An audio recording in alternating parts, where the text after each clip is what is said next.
This is the original esport racing game. This is iRacing.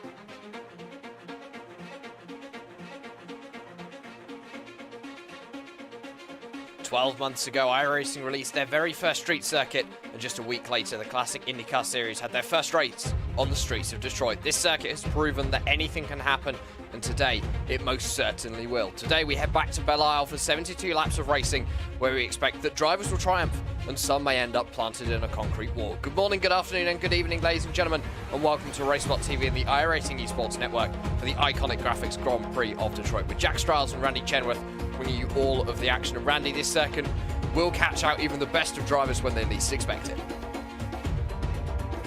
Yeah, you're absolutely right. This being really the only proper street circuit we have currently on the iRacing service. You can maybe count Montreal up in there as well, but this is easily the tightest that we have on the service. And with these old classic Indy cars, the R05, it's going to be very difficult for these guys to buzz around.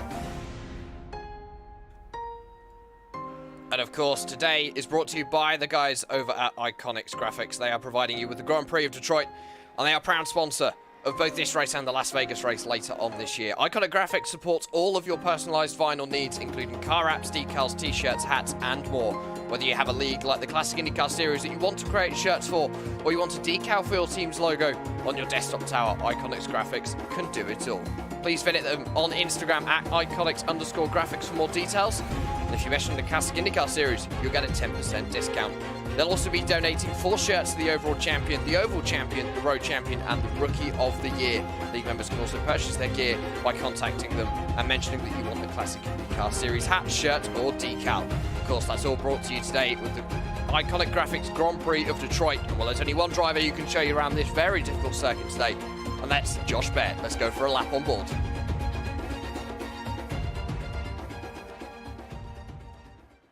Welcome to Detroit for your 2019 Iconic Graphics Grand Prix of Detroit.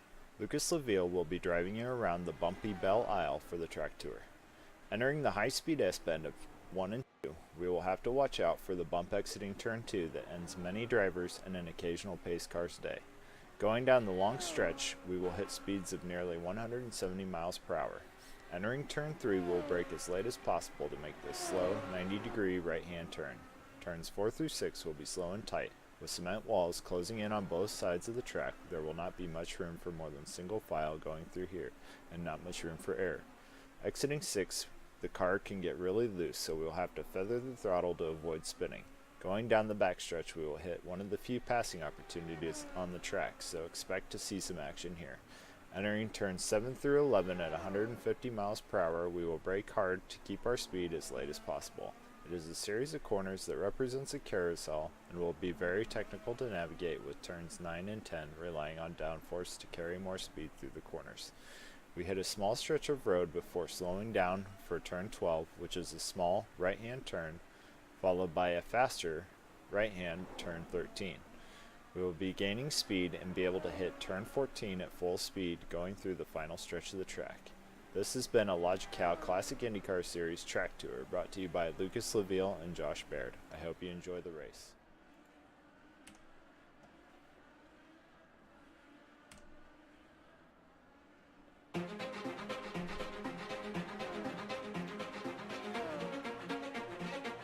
Qualifying is currently underway on the streets of Detroit.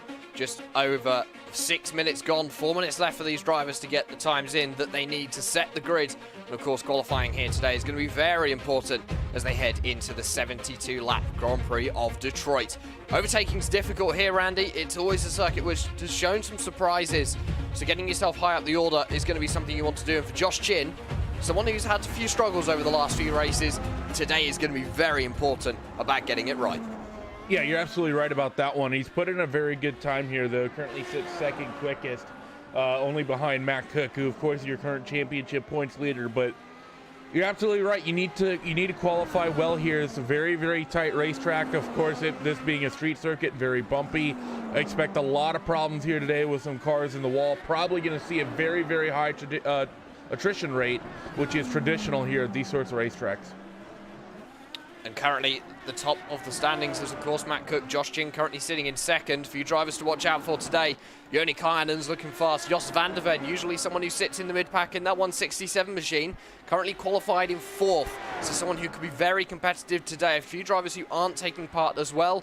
Zachary Savahar, Jonathan Diggs and Randy Shoemake will not be starting today's race. They've decided that the streets of Detroit are just going to be that little bit too much for them, and I think that's important. All the drivers as well under strict instructions, Randy, as to if they do end up in an incident and are looking as though they're going to be blocking the circuit, is to take that tow. So for a lot of these drivers today, that tow is going to be very important if they do end up in an incident. Yeah, and like you said, the blocking of the racetrack is there's potential for it there, and we might see a full course yellow today. One of the few tracks where I think that's actually really quite likely. So for all these drivers, you got to stay safe, you need to stay cool, and you need to be smart, especially through a couple of these tighter segments out there on the racetrack. You know, you come off of turn 6 in towards turn 7, 8, 9, 10, and 11.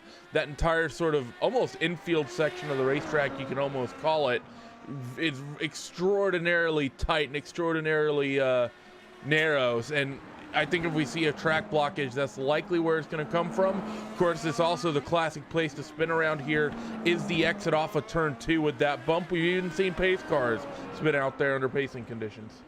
Yes, of course, the Grand Prix of Detroit around this time last year, the pace car driver having a few issues with that turn 3 and the bump on the exit. Hopefully no such shenanigans will happen here today or later on in the Indycar race, because of course Detroit is a double-header for the Indycar series. We saw the first race yesterday, the second will be on directly after this. So you can watch the virtual Grand Prix of Detroit and then all go and watch the real world Grand Prix of Detroit. As we enter the last minute of qualifying, everyone looks as though they're starting to put in the final few laps. And we've got a new driver at the top of the standings, Randy. Josh Chin has gone 6/10 clear at the top of Matt Cook. He's going to be more than happy with that, but he's still going to have to get it done in the race. We've seen him a handful of times this season already, put in an amazing qualifying performance, but only a couple times have we seen him really put in that sort of same race performance. There's been a lot of recovery drives for Josh this far this season. Now he's got to go out and he's got to sort of finish it to a certain extent here with this race here today as we finish up the qualifying here in the next 30 seconds. So in about 30 seconds, the drivers will be heading themselves down on to the track to get themselves gridded up, ready for the start of this race. It's not a full pace lap here at Detroit. They only do about the last third of the circuit, so there's not much time for these drivers to get everything sorted. And of course, the setups here today as well. It's all about how well the car is going to be dealing with the bumps. Go to the grid when the music hits. Qualifying is going to be coming to the end in around 2 or 3 seconds, and everyone now cemented into their positions.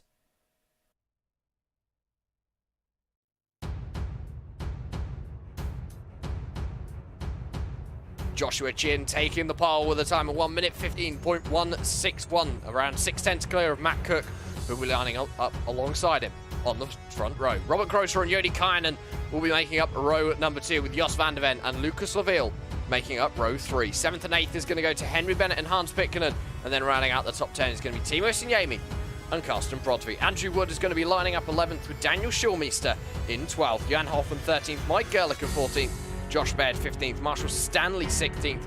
Tristan Hauser is going to be lining up in the 18th, or Frank Joseph Stum, 17th, Tristan Hauser 18th, Andrew Adair Saunders is going to be 19th, and Andrew Aitken down in 20th. The last driver to put a qualifying time in is going to be Tom Zeiger, and he's going to be lining up 21st. The rest of your grid look as though they are going to be non-starters here today at Detroit, as everyone starts to make their way down onto the grid.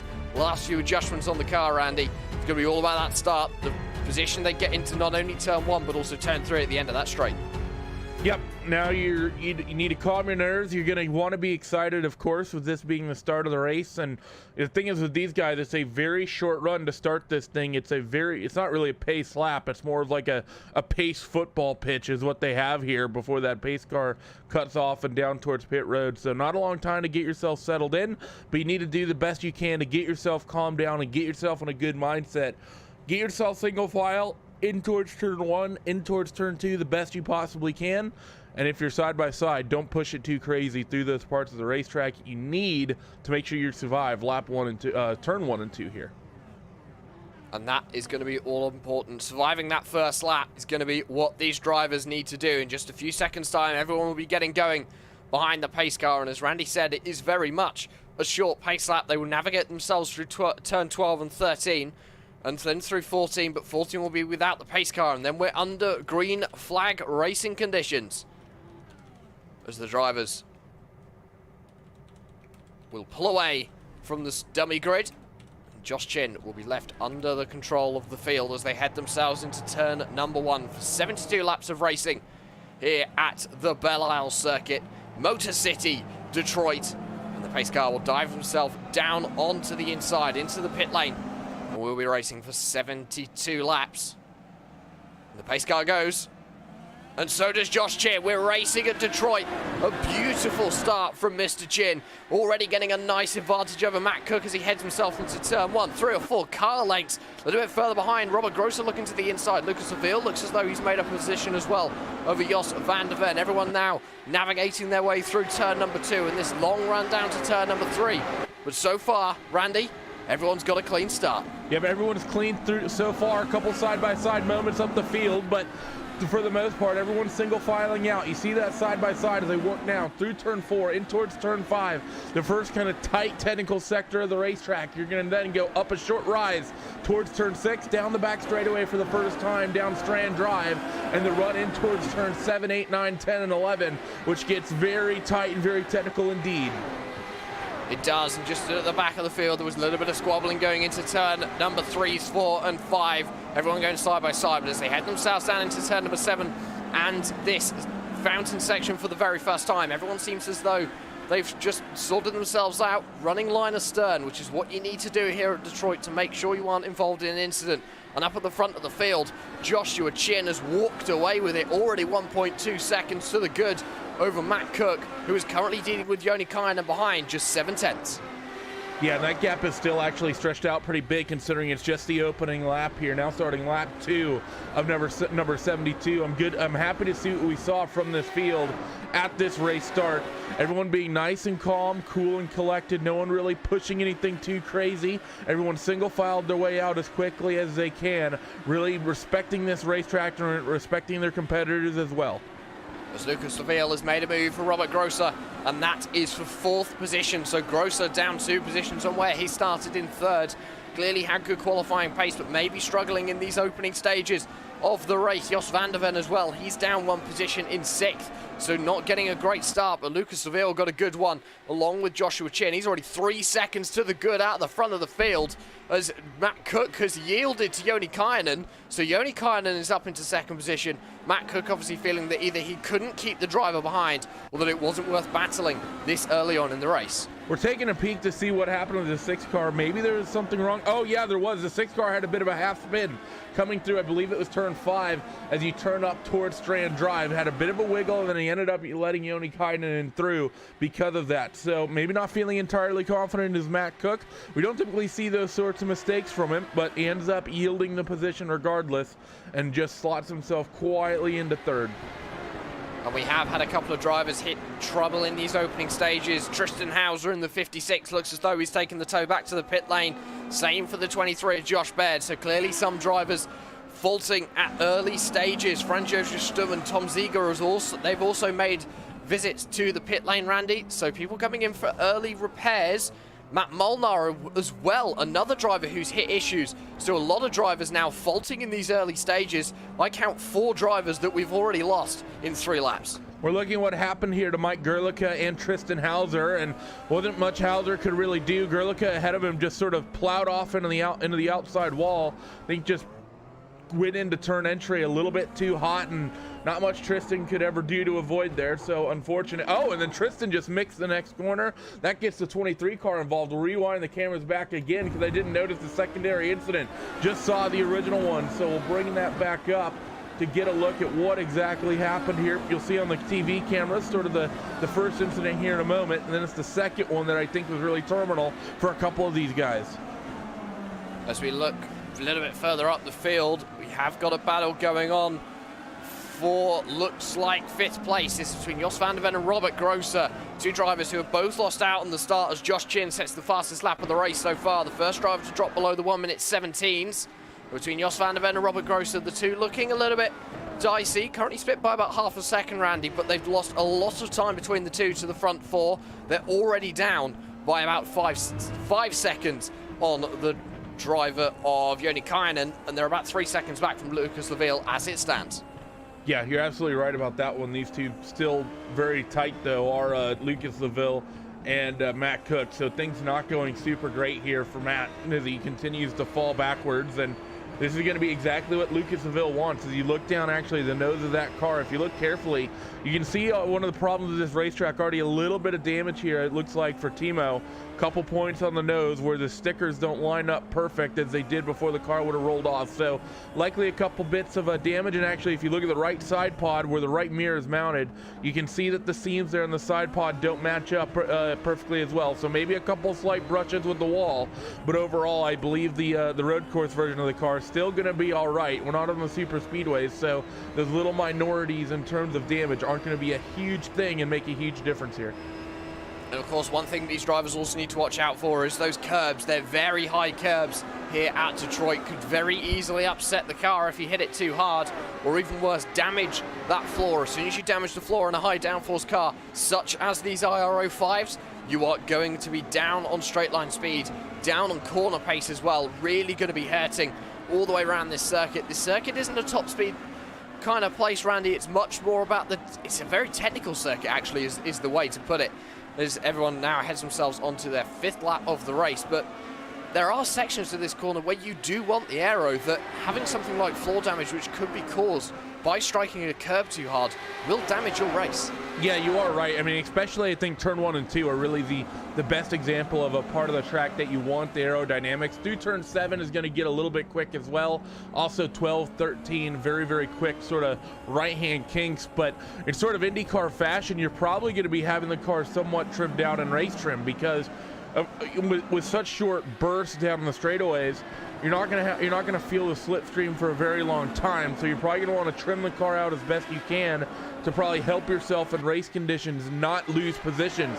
That said, the cars will likely be performing a little bit better and potentially be a little bit quicker with an absolute ton of aero put on the car. So it's gonna be interesting to see what drivers decide to go with in order to keep these things moving forward and keep themselves moving forward. I think the way forward today for most of these drivers has been the high downforce strategy. Can't really see anyone going for the low downforce here. I think it would be just a little bit too sketchy through the tight sections, just a little bit too dangerous even for everyone around them and for the drivers' own races. And I think everyone today, they know that some people might struggle, and that for drivers like Jos van der Ven, it's going to be a really important day for points if they can pull off a good finish. So for a lot of these drivers today, getting to the end is going to be the first aim, because they know that going forward is going to be a massive help to their championship, as it looks as though the tail end of the top 10 is starting to get a little bit of traffic. Franz Josef Stumm is getting involved with the likes of Timo Sniemi, Hans Picknen, Daniel Schulmeister. That's at the very end of the top 10 they are. So obviously already a lap down for the 34, clearly hitting trouble early on, as he has. Yeah, I believe we saw him get in the wall, and you see some damage to the rear wing. We've had that car on the cameras a couple times, so not going exactly what they would like, but ooh, it's a big wiggle there from Daniel Schulmeister as he works through the last couple right-hand corners. I believe that was turn 12. He clipped that curb, which we talked about that you don't really want to get up all over and onto, and that kicked the back end out just a little bit. Looks like Lucas Laville has lost the back, by the way, of Joni Kainen and Matt Cook just a little bit. So the fight for second and third still very close. After Matt, we saw him on the opening couple laps relinquish that second position. He's since not let that 77 run away.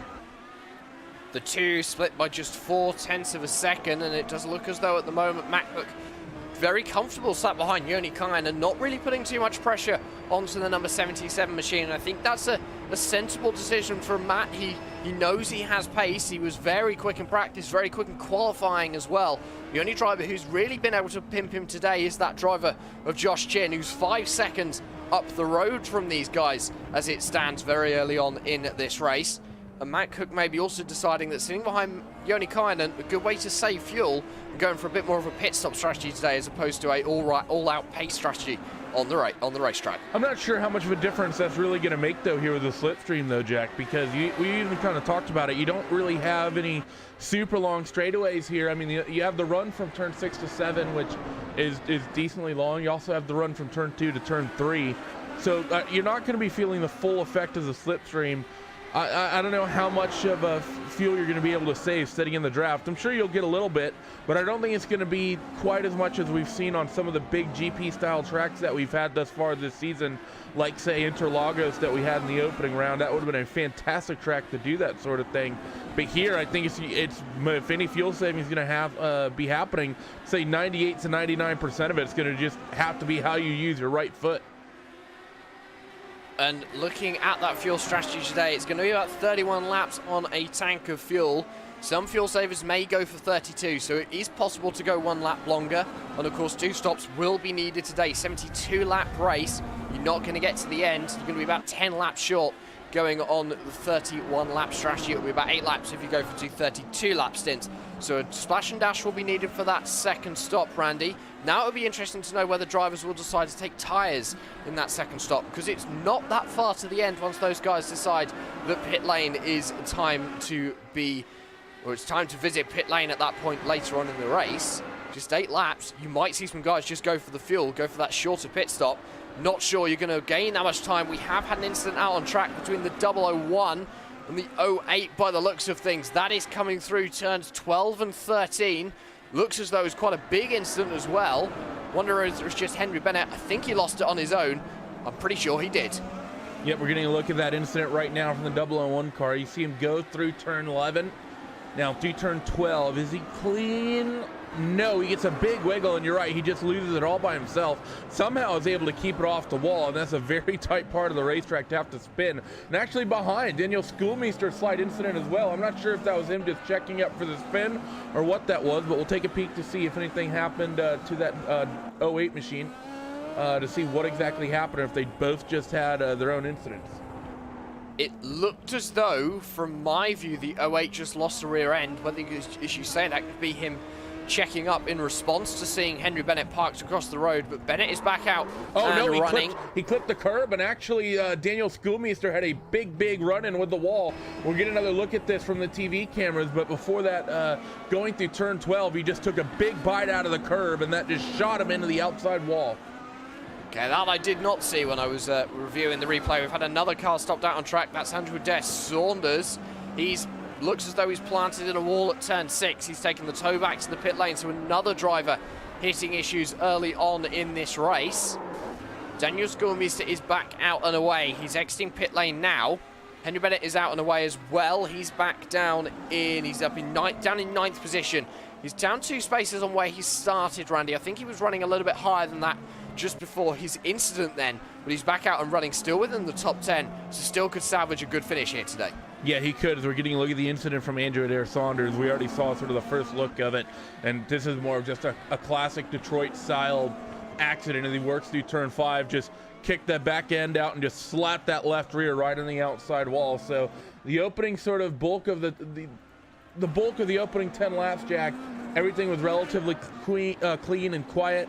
Here now we sort of got 10 laps under us, and we're starting to see some mistakes form up from people as these tires start to warm just a little bit. We haven't really talked about the track conditions whatsoever here today, and it's actually pretty warm out there. 117 degrees Fahrenheit, 47 degrees Celsius, and clear skies once again. I don't know what it is with the straws that these admins for the Classic IndyCar Series have been drawing, but every single week we're getting these hot tracks with clear skies, which are making things mighty difficult for everyone.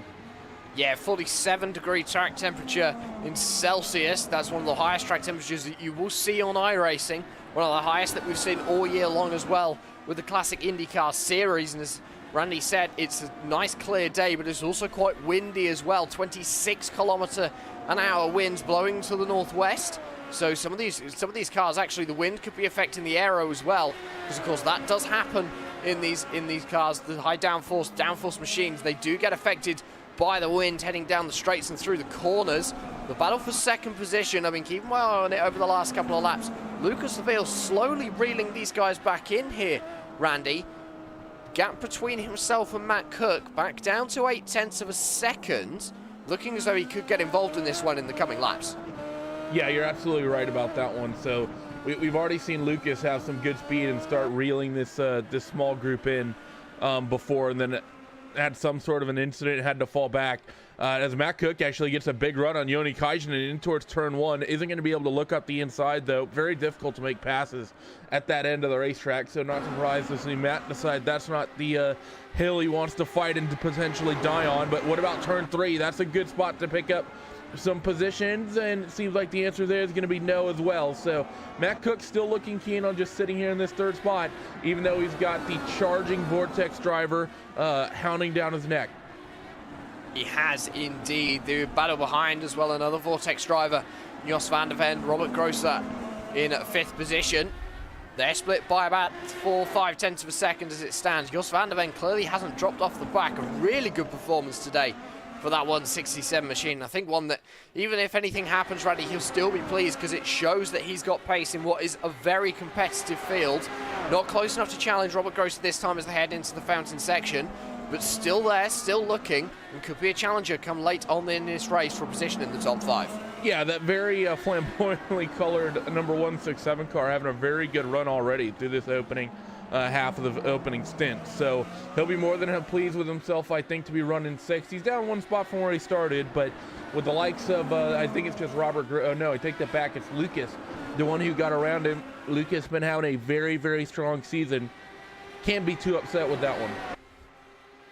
And we have lost another driver in the last couple of laps. Ladies and gentlemen, we've lost Andrew Aitken, the number 27 machine. He was running in 11th position as well. Oh, he's 10 laps down. Yeah, so Andrew Aitken has had issues. He's towed back to the pit lane. Josh Baird had an issue about 14 minutes ago, right at the start of this event. By the looks of things, one of the first drivers to decide that Detroit is not going to be his day. And it does mean that there are drivers running laps down. It does mean there are drivers who have thrown in the towel, and I think we're down to about 15 runners, Randy, left out on the circuit from the 23 who took the green flag. Yeah, so we've lost a lot of cars through these opening 13 laps, but nothing really in terms of racing incidents. We had that one issue with Gerlicka and Tristan Hauser, but other than that, it's been a lot of self spins out there and a lot of just solo pushing through the corner a little bit too hard, maybe getting tight and finding yourself running into the outside wall or catching a little bit of bumps and spinning into the outside wall. Now what do you got? We've got seeing multiple cars stopped, and there's drivers involved within the top 10. This is down at the start of the fountain section, turn number 7 at the end of the straight. There was a car in the wall on the right hand side, and he was sat on the racing line. I believe that was Tom Seeger making his debut in the Classic IndyCar Series today in the number 79 machine. And it just looks as though Hans Pitkanen had nowhere to go, Randy. Oh, yeah, I'm not sure what in the world happened there. There was the Henry Bennett getting involved there as well.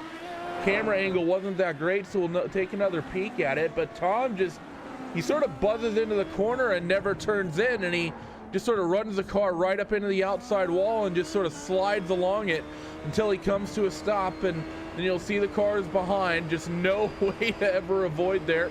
You see here heading towards the Corvette bridge, he just gets into that wall and not able to get steered off of it and ends up having nowhere to go. We'll get another peek at it from onboard, this time with Hans Pitkanen. You'll see how much ground he starts reeling in on him. I think he had the pace over Tom Seeger out in front of him, because that gap, especially coming through here, you see Tom a little bit wide at the apex here, so that's going to allow Hans to reel that gap in a little bit, and he's going to be thinking to himself, all right, I'm closing in, I'm going to push, I might have to, the ability towards the tail end of this stint to really push and fight with him, and suddenly that car's in the wall, and Hans, I think he may have had the opportunity to get by. It's a slightly slow reaction, but regardless, and oh no, Lucas Laville, technical problems for the Vortex driver. Yeah, I've just spotted that as well. I was seeing two drivers getting promoted up through the positions and saw the Frenchman dropping down. So Lucas Laville hitting trouble after just around 15 laps of this motor race. And I think that's going to be day done for the Frenchman running it. He was running in 4th, but now a long way down the field. And technical issues. Once again, I remember him having a couple last year, and they seem to have been a bit less rare this year, but all of a sudden, he's hitting more, and I think that's going to be upsetting for someone who was looking so promising all day long. Yeah, he's not going to be happy with that, especially here. This is a disaster of a circuit to have that happen, especially just how short the laps are. This is some of the quickest laps we're going to see all season in the Classic IndyCar Series. 1 minute 15, 1 minute 16, 17 in that sort of bracket, as he has reconnected to the servers. So he's basically guaranteed to go down an entire lap here. There's a couple tracks with the longer lap distance. You might expect that you can keep and maintain that lead lap status if you have a good enough PC. If you got iRacing saved on a good old solid state hard drive, you could probably get back loaded into the server and back out and running on the lead lap. Here though, you're going to lose at least a lap and a half, if not 2. And of course, no wave rounds in this series, so you're going to have to maybe be lucky and catch a caution to get back on the lead lap for Lucas Laville. But we've not really seen any incident big enough to warrant a yellow jack, and we've sort of lost enough cars, and the cars are spread out enough at this point. I'm not sure it's entirely likely that we're going to see a big track blocking incident that'll warrant a yellow. No, I think if we were going to see a yellow, we would have seen it in the opening 10 laps, and that hasn't happened today. So everyone's settled down, and I think we're going to be running green to the end. The lowest that Lucas will drop is the place that he's currently in 15th position, as Tom Ziegler decides that he's going to bring it down onto the pit lane. I did see the 79 had a bit of a reduction in bodywork by the looks of things after that contact down at turn number 7. And I believe that's going to be another driver out of this race. So Laville back out, Henry Bennett as well. That incident down at the fountain, Randy, has taken him out of the race. So the reigning Classic IndyCar Series champion is out at Detroit. And all of a sudden, we're getting close to losing nearly half of the field in the opening 15 laps, as Joshua Chin once again is setting fastest lap times. Yep, he's just set that new fastest lap of the race. Not much quicker than his original one, so it's not that impressive just yet, Josh. You're going to have to go a little bit quicker than that to really impress us. But no, he's really picked up the pace here. It was an 8.54 the previous quickest lap, and now he goes to an 8.11, so it takes about half a tenth out of it. And in some ways, you almost need to start worrying a little bit, because we've seen this 93 car do it a couple times this season. Get out, get a big lead, keep pushing, put down, start routinely setting fastest lap of the race, fastest lap of the race, fastest lap of the race. Then, oh no, it's Joshua Chin in the wall. So he needs to, this is one he needs to really, I think, get done and put behind him and lock up as a race win, I think, just as difficult as this circuit is. And it's the sort of track that Josh can typically dominate. If he can go through here without having a major incident, be it a spin or just, the sort of incidents we've seen thus far with throwing himself into the outside wall, I think that will sort of boost the confidence for the Team Chimera driver. And as Josh Chin completes his 17th lap, the motor race, and he goes once faster. again goes faster again by a tenth of a second. And as you said, Randy, he is pushing. And I agree, he needs to be careful. He's built a reputation this year, I think we can say, of having the odd unfortunate incident every now and then, which has thrown away race wins for him, not just on one occasion. And he can't be having that here today. Of course, last year at Belle, it was Adam Shipstone who took himself down onto victory lane after driving an absolutely brilliant race all race long. And he actually did get the win because Andreas Werner, who was dominating out at the front of the field, much like what we're seeing today with Joshua Chin, he hit issues and he ended up falling down the field. And Josh Chin's got to be careful, because he could very easily give this one away to Yoni Kine or Matt Cook if he's not careful. And it's not like circuits that we've been at so far this year where he can just spin the car around and get back going again. If you go off here, you're in a wall and it will bite.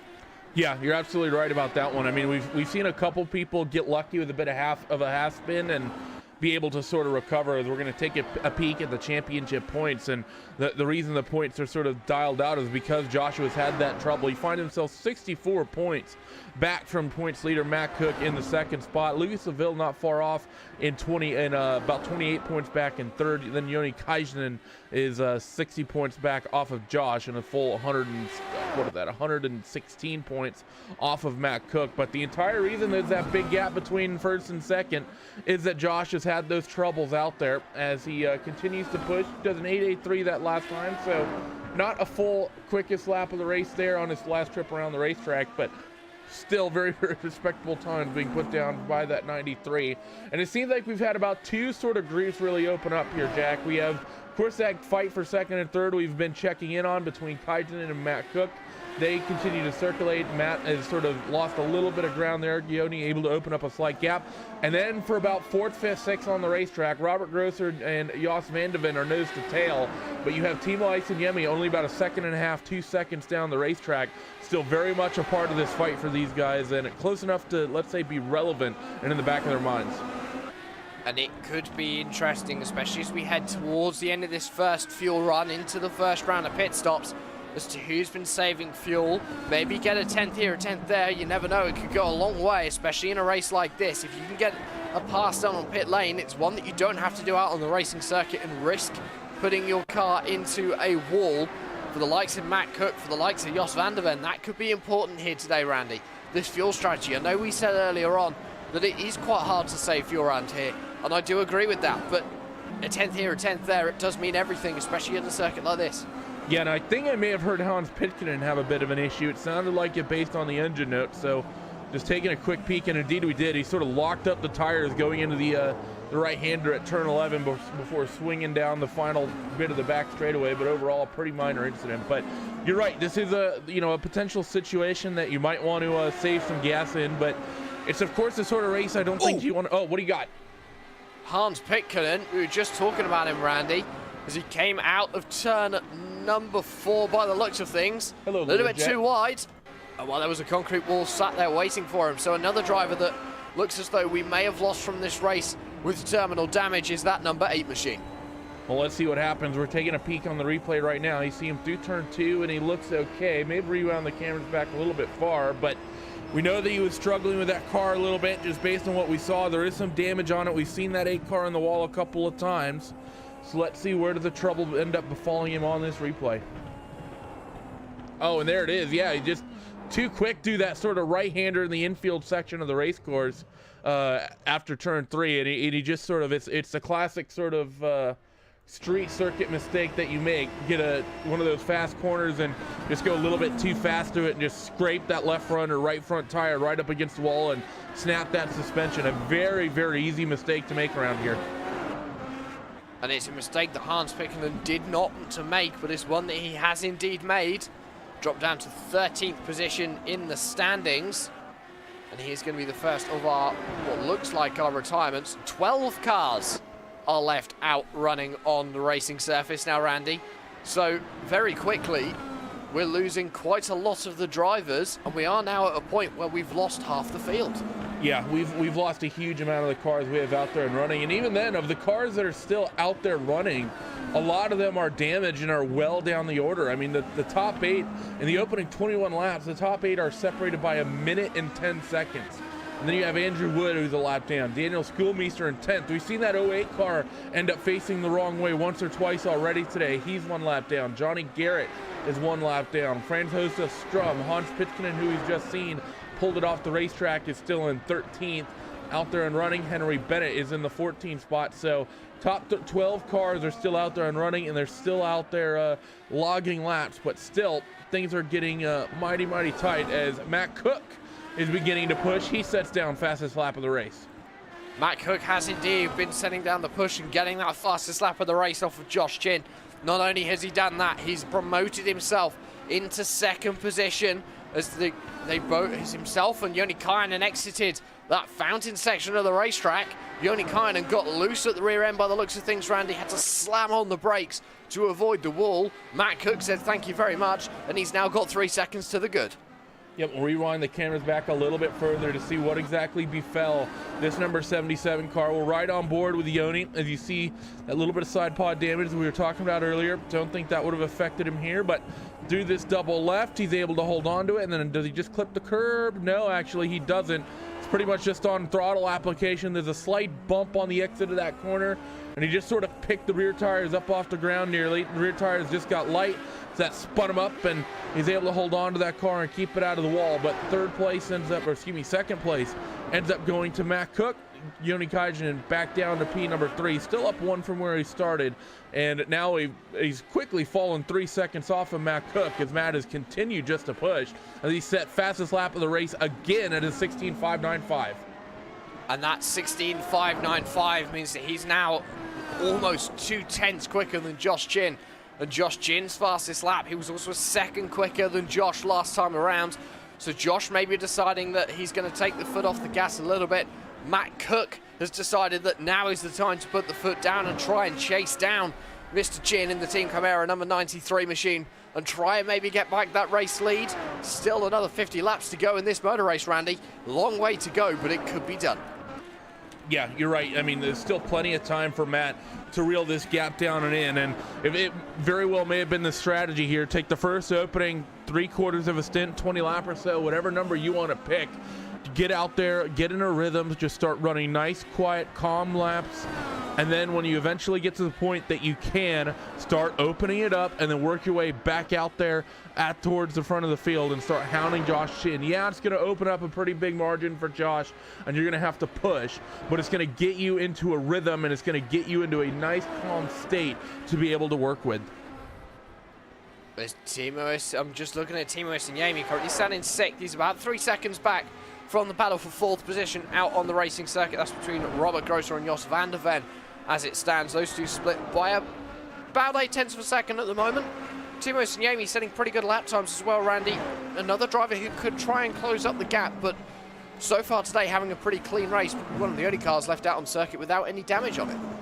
Yeah, I think you're right. I don't see much damage on that car at all. I mean, it's basically the top 6 that I think are the ones with the clean race cars, so... but you are right. Timo's been setting down good laps, been sort of in the same window as Jos van der Ven. So overall, been a good run for the Vortex car at the moment. But it's still Jos van der Ven who I'd say is really the standout driver in terms of punching above his weight and doing really putting in a good performance for himself. You know, we usually don't see that 167 this far up the field, and for him to be running solidly in the top 5 at this point in the race with as many people have struggled, it's a very good run coming out from the 167 car. You see a little bit of lap traffic for Timo.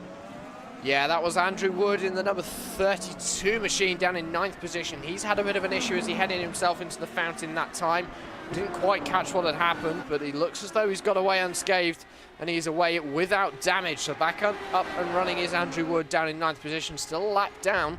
First car a lap down on your leader, Josh Chin. Just 8 cars now remaining, or the top 8 remaining on the lead lap as it stands. So everyone looking as though, as we said, getting into a rhythm. And while as we approach the first round of pit stops, we're going to catch up with a driver who was looking very strong during the opening portion of today's race, and that is, of course, Mr. Lucas Laville. Lucas, first of all, commiserations on what has to be a pretty annoying way to end your race today. Annoying to say the least. Back-to-back races that way, by the way. So that's pretty good. That's a pretty good streak to be on after winning 3 races in a row in 17. I have to say that's pretty good. And obviously, Belle, we've said as it from the commentary point of view, it is a very challenging circuit. What are the challenges that you guys face out on the circuit as a driver while going around this very tight and twisty street circuit? For sure, today is a pretty difficult day. First of all, many of us have Le Mans in the legs and the hands already, so that's one challenge in itself. The track is very difficult, probably the hardest race of the year apart from Indy, and the temps are super high right now, even though they are decreasing as we speak, which makes this a very difficult race to just drive around and deal with traffic. And as we can see, the attrition level is quite high already, as we have only 12 drivers remaining in this race. And we were talking at the start of the race about the possibility of potentially having a safety car today, but not having one in the end. No major blockages. did you see anything out on circuit where people were struggling through some of these corners to make the apex of the corners, or maybe even having issues with the walls? Definitely 5 and 6. This left-right complex is pretty difficult with the bumps and the low grip related to the track temp, plus the fountain complex, obviously, where most of the spins happen. But so far, I have to say, from the runners left so good. Obviously, looks like we had a big incident in the first lap where 4 cars were involved, and I didn't notice anything apart from Matt spinning, but saving it. Apart from that, so far, so good. Well, obviously looking forward today, and of course last time out in Indianapolis, not going to be days that you're going to be walking away with a smile on your face. I feel the rest of the season now is just about scoring as many points as possible. You're looking very, very competitive in the standings, and someone who could challenge for probably not that championship lead, but definitely for that top 3. It's over for me for the lead, that's for sure. I DNF'd the 2 races I had to finish strongly, which were Indy and here. And here is my best track, so that's pretty much the end of my season. Now trying to rely for a good top 3 in the standings would be good. That's for sure, yeah. Well, Lucas, before we release you to go back and enjoy the remaining 45 laps of this race, who would you like to give a shout out to today?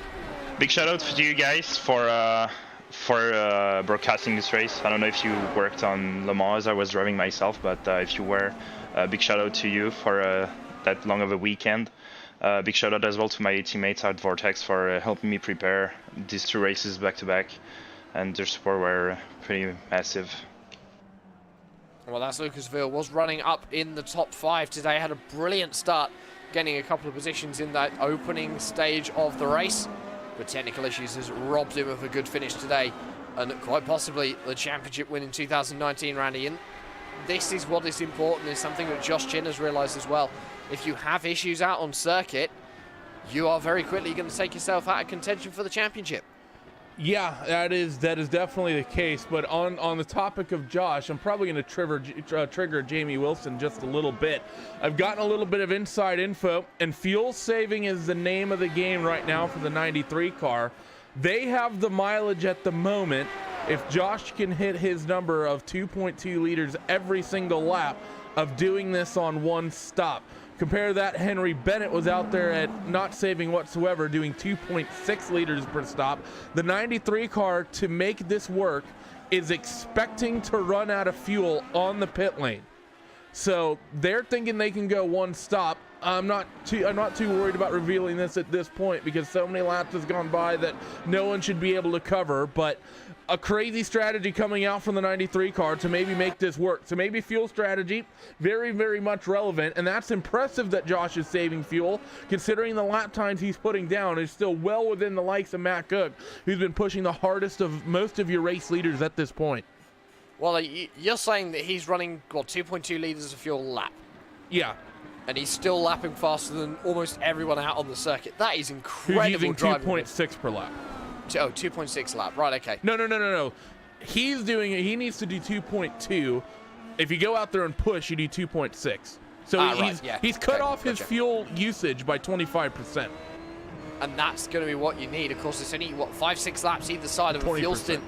Yeah, that you need to save to be able to do this on a one-stop race, and I think he, of course, will be the only driver going for it. Looking at the lap times, there's no one else going for this slightly more adventurous strategy, and for Josh Chin, this really does have to play off for him to be able to win this race.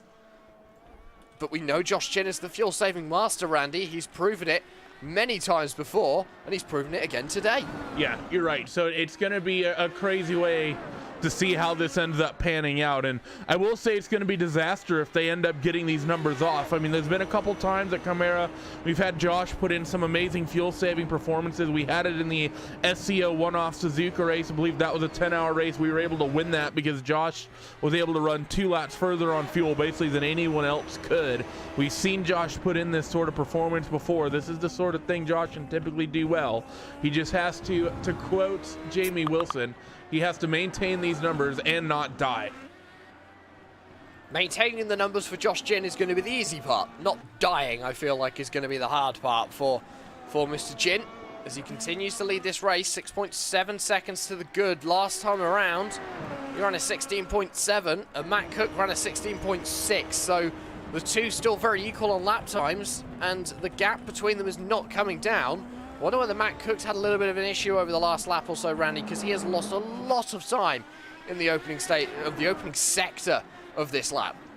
Yeah, you're right. So things not going exactly great. So not the ideal situation here, especially in this opening stint, which actually is getting ready to come to an end. So we are, I think we're expecting about 31, 32 laps for most cars going through this this primary stint. So we should be seeing people on pit road any moment now, as Matt Cook is going to be the first one to actually hit pit road, and Logykal is going to follow suit.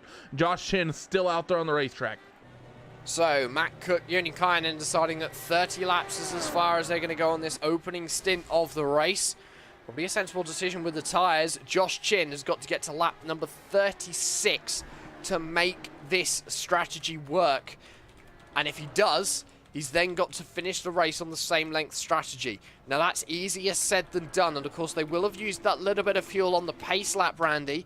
So he's going to be a little bit more to the good with the fuel on the second run. Jos van de Ven has set fastest lap of the race. He has, and that isn't my timing screens updating because everyone is in the pits. That is Jos van de Ven doing a 1 minute 16.2. That's 3/10 faster than anyone out on the racing circuit, and he's doing that on worn tyres and low fuel. Well, we know that in this classic IndyCar, this old Dallara IR05, that you tend to get quicker as the fuel burns off. The tires are very, very robust. You don't really get much tire fade, so it's not surprising to see the quickest lap come in at this phase of the race. I will just say I'm just surprised to see it come from the 167. So maybe the likes of Grosser and Logykal, they're going to have some company here, and not a long, potentially period of time with the sort of pace that 167 car is carrying. And that could be interesting as well for Robert Grosser. Grosser needs to watch his mirrors because the Dutchman could be getting close as Grosser decides that pit lane is where he wants to be. Jos van de Ven is going to go for a 32nd lap, so stretching the fuel mileage on this first run. Looks as though Timo Isinniemi is doing the same. So Isinniemi in the 43 also deciding that 32 laps is going to be the length of his first stint. And Joshua Chen, obviously, we know is going for this alternate strategy of a one-stop race. We're still going to wait about 5-10 minutes to find out whether he will be able to do it or not, and then actually wait for the end of the race to find out whether he's even got to do a splash and dash. Of course, the splash and dash that he would need, Randy, is only going to be a second or so, but it's going to be the 20 seconds that he's going to spend at pit limiter speed, losing a lot of time to those behind him. And of course, the risk with this strategy, like we said, we're half expecting him to almost run out of fuel and coast down the pit lane for a short distance. Pit lane is relatively flat, maybe a slight uphill pitch, but not very much. Of course, a couple bumps as well. So he should be all right in that respect, but it's still going to be a bit nerve-wracking. And wouldn't that be a terrible way for Josh to have a race slip away from him, to be working this fuel strategy, run out of fuel in the lane, and just come to a stop a little bit short before his box? And actually, that puts a lot of pressure on Josh, because if you're expecting that you're going to run out of fuel on pit lane, you can afford no mistakes getting into your pit box. If you slide your box just a little bit too far, you're going to be running out of fuel, and you, of course, can't readjust the car. And, of course, we don't have the ability for pit crew members to push the car into the box into the sim. You'll essentially have to take the tow, which, while it won't be a long one, it's going to be an extra 5 to 10 seconds on your pit stop, and that's basically going to be a race killer. So there's a lot of risk with what Josh is doing right now, not just on can he make the fuel mileage, but can he get and execute it, get everything done and dusted through the pit stop as well, if what they're expecting to happen will happen. As Jos van de Ven and Timo Isinniemi have both made their first pit stop, so everyone now has made their first pit stop other than your race leader Joshua Chin, as Carsten Brodvie has had an issue down at turn number 3. Back going again. Looks like that was a self-spin. It was indeed. Well, actually, no, he just missed the corner. Completely missed turn 3 there, Randy. An interesting incident for the number 35, and one that Carsten probably wasn't planning. Yeah, it's sort of the classic mistake you'll see at street courses, isn't it? Is you'll lock up going into the corner and end up sort of in the runoff there. Seen that happen more than once, and at all the street circuits that... oh, Jos van de Ven's been in the wall. He's got damage on his left wing. I'm not sure how long he's been on pit road, but we know that he was sort of near the pit window. He's been in the pit stops for about 40 seconds now. So problem for Jos van de Ven after we were just talking about him having set quickest laps of the race. He had already come out of pit road, I think, when this incident happened. Oh, and he got it exiting pit road. Immediately he came off the pits, hit the bump at turn 2, and that just spat him into the inside wall. And Jos van de Ven had a perfect opportunity to walk away today with a very good points haul going forward in the rest of the season. And he's done what the pace car driver did last year at turn number 2. Hit that bump. We've got another car stop. Andrew Wood is stopped in the middle of the track out of the exit of turn 5. He's going to get going again, but he has got damage up front left there, Randy. So another driver clearly becoming a victim to the bumps here at Detroit. Jos van de Ven and Andrew Wood within the space of about 2 laps. Yeah, we'll see what exactly befell Andrew Wood here. See what happened to this 32 car. And you're right, he just basically caught one of those bumps a little bit wrong and spat him out into the inside wall. So, as we circulate, Andrew Wood keeps it out there on the racetrack, currently ahead of Joni Kajanen. Josh is about 1 lap short of where he needs to be based on where we are at the moment. Currently working lap 35 of 72, nearly half distance here. So in just a couple of moments, we'll be getting our answer of if they're confident that he can do this. He's going to have to do at least 1 more trip around the racetrack, or if he'll be doing a splash and dash. And if he pits this time around, it's going to be a splash and dash. If he pits next time, he is still going to be on that one-stop strategy. Last time around, he did 1 minute 16.4. So clearly still finding pace in a car that's very much being driven in fuel-saving mode as he heads himself through the double right-hander of 12 and 13. This is now going to be the moment of truth. Is Josh Chin going to come down onto the pit lane? He is not. So Josh Chin is on for a one-stop strategy here at Detroit, a strategy which no one thought could be done, but Josh Chin proving him wrong. And now if you can, you need to start sort of, you almost need to gamble a little bit, I think. If you can do an extra lap, I think you try to do it. It's going to be a tough ask here, and I doubt that they're going to have it in the fuel tank to be able to go an extra trip around the racetrack.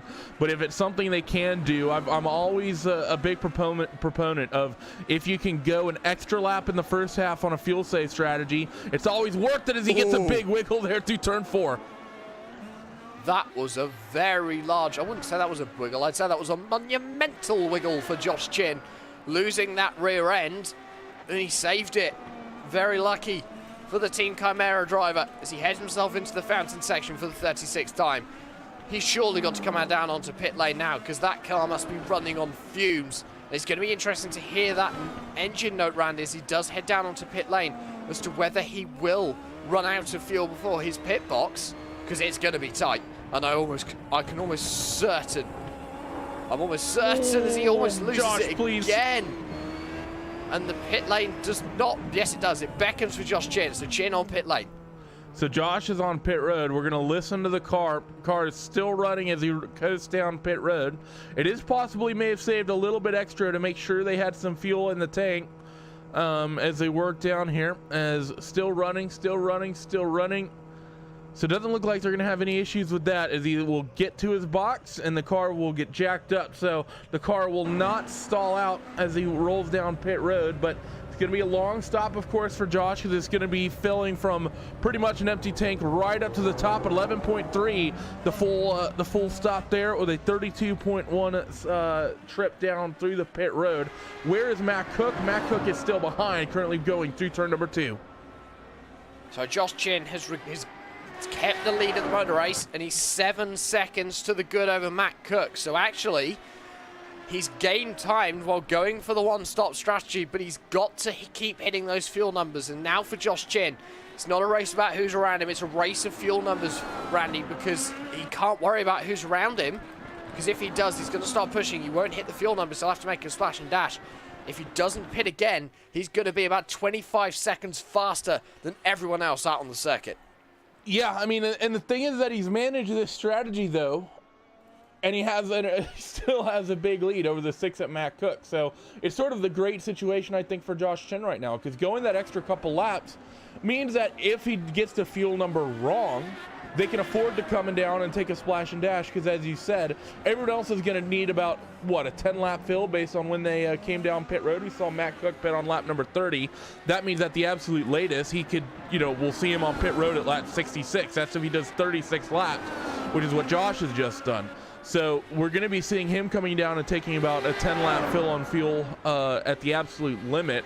Josh, if he wanted to, he could open it up if he actually wanted to and try to open a gap and even just accept the splash and dash. So no matter what, actually, we weren't expecting this sort of fuel saving. It was something we, yeah, you might see someone save a little bit of fuel, push an extra lap, an extra 2, but we weren't expecting this amount coming out from people, and this is really allowed Josh to put him in control of this race, not only on pure pace, but on strategy as well, both if he misses his numbers or if he hits his number and just doesn't have to stop for the rest of the race. And this is now where it gets interesting with 34 laps remaining in the race. We have hit the halfway mark of this motor race, and it's about time we take you through your standings as they run. 12 cars, 11 cars now are left out on this racing surface. As we've just been talking about, Joshua Chin, Matt Cook, they are 1 and 2. Joni Kynan currently still sitting in 3rd. Robert Grosser, Timo and Yami, the 2 Logical Vortex teammates, are going to be running 4th and 5th. They are the only drivers now left on the lead lap of this race. Carsten Brodvey is 6th, Marshall Stanley 7th, Johnny Garrett 8th, Andrew Wood 9th, Daniel Schulmeister is going to round out the top 10. Franz-Josef Sturm is going to be the last driver running 2 laps down in that number 34 machine after his teammate Jos van der Ven hit trouble through turn number 2 on the exit of pit lane. And as we hit this halfway mark, it's about time we take you on board with one of these drivers. This is RaceSpot TV fan immersion, so enjoy a lap on board of Belle Isle with Matt Cook.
just tuning in, ladies and gentlemen, you are watching the iconic graphics Grand Prix of Detroit. We've just passed the halfway mark, and you've just spent some time running on board with Matt Cook in second position. A couple of moments in that time where he was looking as though he might lose the rear end, end himself up in a concrete wall, but it wasn't to be. And over the last few laps as well, he's been chasing down the leader of Josh Chin. The gap now down to 4.5 seconds. So as we head into the remaining 30 laps of this motor race, it's all starting to get very close at the front of the field. Josh Chin, of course, running that alternate fuel strategy, trying to go for a one-stop, and trying to do what no driver has done before. Matt Cook, though, he's on the two-stop strategy, so he's on pace. Josh Chin's on fuel, and if Josh Chin can pull this off, it will be his second win of the 2019 Classic Indycar Series, and a race which he has been dominant so far today. He's set pole by 0.6 of a second to the good over Matt Cook, and all day long he's been up at the front of the field, led every single lap of the race, other than during the pit stop stages.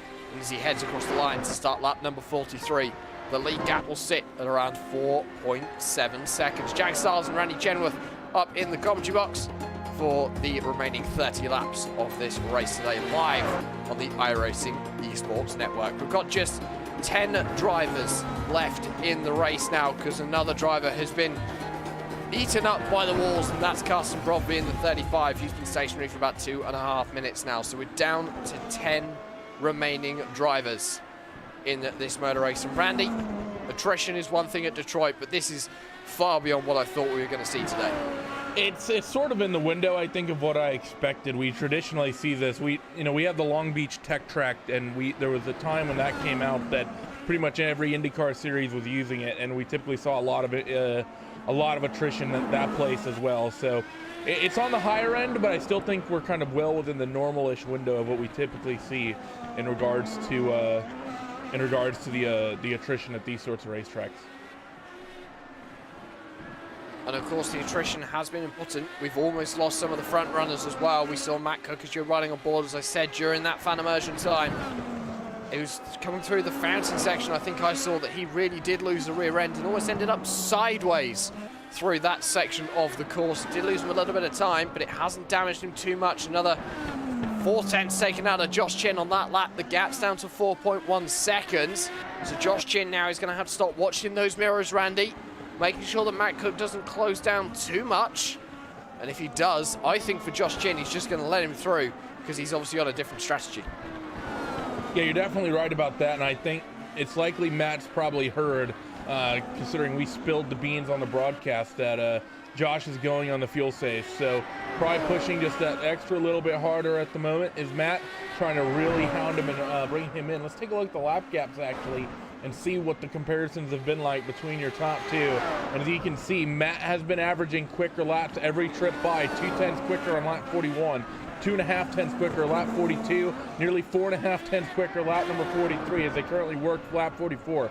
So Matt is doing everything he can to bring that gap down and in as best as he possibly can, but it's still going to be an uphill battle for him, because he, of course, has to do about a full-ish pit stop. You know, it's not quite a full tank of fuel, and whether or not you take tires, but he's going to have a much longer stop than Josh is going to have to deal with, and he's going to have to somehow undo a 3-second margin. Plus, of course, if Josh doesn't have to stop, the 30-second trip through the lane. So it's a big ask here for this 6 car, and I don't know if it's going to be possible to bring it back in.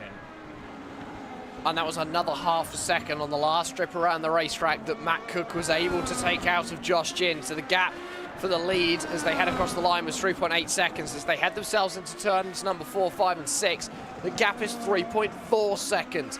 It's come down even more. Josh Chin may have some traffic to deal with over the next couple of laps as well. So I can see the 08, the 34, and the 32 just a little bit further up the racetrack.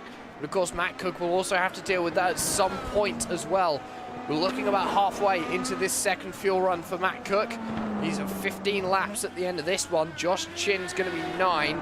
27 laps remaining at the end of this lap as well, Randy. So we know it's possible for Josh Chin, and we know that if he can pull it off, he's got the win in the bag, because there's no way that Matt Cook can pull 30 seconds out of the front of the field. But it's then a question of what happens to the likes of Logykal and Teemu Yemi. I think that's going to be an interesting battle behind. They have spread out just a little bit, 3rd, 4th, and 5th, but they're all covered by about 15 seconds, so anything happens to either of them it could be a disaster.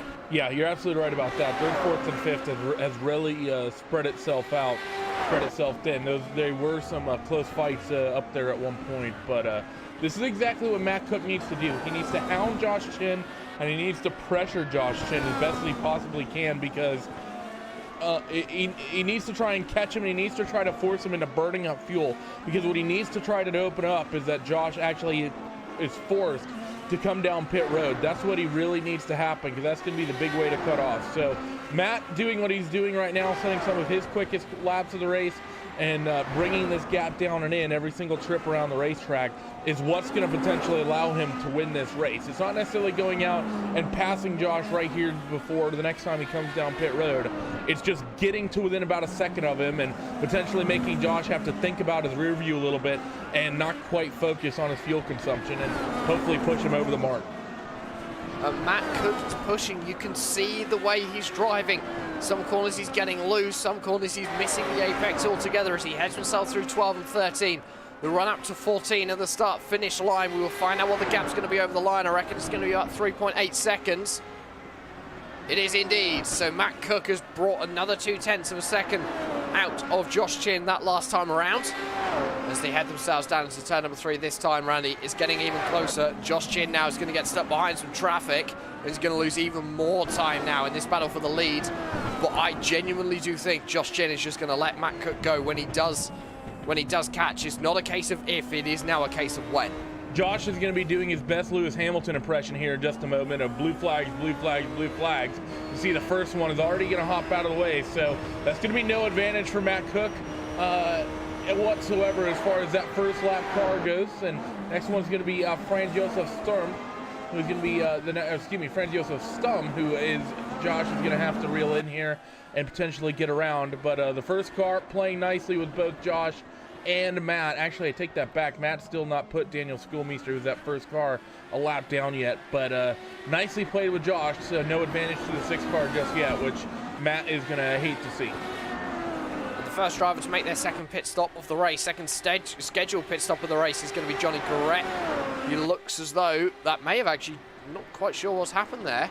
He's gone in and out, but he hasn't stopped in his box, Randy, so that can't have been a drive-through. I wonder what's happened to the 68. He is 45 laps down, so it's not a usual strategy there from Johnny. 45 laps down? That's, yeah. Oh, no, he's 1 lap down. Sorry, I was looking at the timing. Oh, he's got big damage, I'll tell you that much. He's out there rolling on the racetrack, and the left front end plate is completely destroyed. That wasn't there when he was in the pit. That wasn't there when he was in the pit lane, and that's because he just crashed up at turn number 3. Looks as though he was doing his best impression as the Mazda DPI yesterday at the same section of the race track. Gone straight on into the tyre wall. And, well, I know who's going to win there, and it's going to be the tyre wall. So Johnny Garrett as well deciding that the day is done. That's now 9 cars we have out running on the racing surface with 25 laps remaining in this race. I feel like we need a ticker, like, that has number of cars running, and then every time someone hits the wall, you just hear a ding, and it just counts down 1. Yeah, it makes a nice audible noise as well. Yeah. Yeah, that sounds like a good idea. This battle for the lead, down to 3.2 seconds now. Slowly catching is Matt Cook. And the traffic has been navigated for both of them. That's the 34 and the 08 that they've got themselves round. And as they head themselves down to turn number 3, the gap's going to be closing even more. And I think also it's going to be interesting. Matt Cook's only got, what, 10, 12 laps before he has to start thinking about visiting pit lane. There's a chance that he will catch up to Josh Chin, but he won't actually have either have time to overtake Josh Chin, or it's going to be too risky to the point where he's only a couple of laps away from his pit stop. There's no point risking the car trying to put in an overtake. I still think it'd be a good and wise move for Matt, though, to sort of really put the pressure on Josh if he can get there. And yeah, he's not really in the window of being able to pick up the spot here, and, you know, he's not going to have much time to really be able to work on Josh if he's able to get there. But I still think he needs to do it regardless. Even if he's coming down in the next lap, he needs to just try to really put a bunch of pressure on him and try to get Josh to use up that fuel. So it's just unfortunate. Matt just seems like he doesn't quite have the speed here to be able to really catch him at the rate he needs to be. He does actually a very quick time that last trip through. Let's take another quick look at the lap comparisons. I mean, he's still reeling him in by about a couple tenths a lap. It's just it's not what he needs to be reeling him in at. You know, that he's still going to take about 15 laps for him to catch Josh at this pace, and he's already going to have come down pit road and be gone away by the time that lap comes. So for Matt Cook, maybe it is a case now, the realization that it might not possibly be there, but also for Josh Chin, does he have to start running slower lap times to hit those fuel numbers? He's been pretty good so far. We saw it throughout the first stint. He was able to hit the fuel numbers without having any worries on lap times, and he seems to be doing it again this time around. Still in the 1:16s, and there aren't many drivers out on the track who can hit those lap times other than Josh Chin, Matt Cook, and Joni Kainen, which is a third of the cars left on the track, let's be honest. And for Josh Chin, he's looking very comfortable. Yeah, he definitely is. I don't think Josh is feeling any pressure at the moment from Matt Cook. He's going to know Matt's circulating a little bit quicker, and he's going to know that Matt's bringing him in a couple tenths every single lap. But Josh is experienced enough where he's not going to let that rattle him too much. That blue number 6 of Matt Cook was going to have to be at this point right off the rear wing of Josh in order for Josh to really start feeling any pressure and maybe not focus on on just the fuel consumption of the car. So it's not great, right? Or it is great for this 93 car at the moment, the white and green with the purple trim bits and numbers. So it's pretty much all plans looking forward here for this 93 machine, and now it's just a waiting game with the way this sort of race has kind of panned itself out. I do see a couple cars close on track that weren't close just a handful of laps ago. Robert Grosser and Timo Isinniemi are separated by not a whole lot out there on the racetrack, are the teammates. No, that gap has closed down. So the two teammates battling for 4th position. Looks as though maybe Robert Grosser starting to struggle, or Timo Isinniemi starting to pull that gap in. Maybe one of them's had a bit of an issue and lost some time, potentially a half spin over the last couple of laps. Ooh, a good last lap for Matt Cook, a full second quicker, and he's got it down to a second and a half. Matt may have found a little bit of something here towards the tail end of the stint. So for Matt Cook, you are indeed correct. That could be interesting to see how that works. 1.4 seconds now to the good is Josh Chin. 1.2 as they head themselves down into turn at number 3. And very soon, Matt Cook will have that advantage of the draft here, Randy, which is, as you said before, not very... You don't get much from the draft around here at Belle Isle, but there is that 2 long straight sections where it is going to be helpful. Yeah, you're right about that for Matt Cook right now. So it's go time. And actually, Matt Cook has set the newest fastest of the lap of the race in the last couple trips around the racetrack. So Matt has found just a little bit to be able to reel that gap down and in as much as he has. 1.3 seconds split the two as they head themselves into the fountain section for the 52nd time. It's going to be in the next 10 laps that Matt Cook's going to be paying a visit to the pit lane for his final stop. Then we'll find out whether he's going fuel only or whether he will go for the fuel and tyre strategy. It will be interesting to see.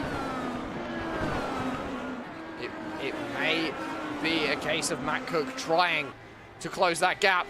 And I thought he was going to come down to the pit lane. He is indeed. So Cook has decided that now is the time to pit for his second stop of the race.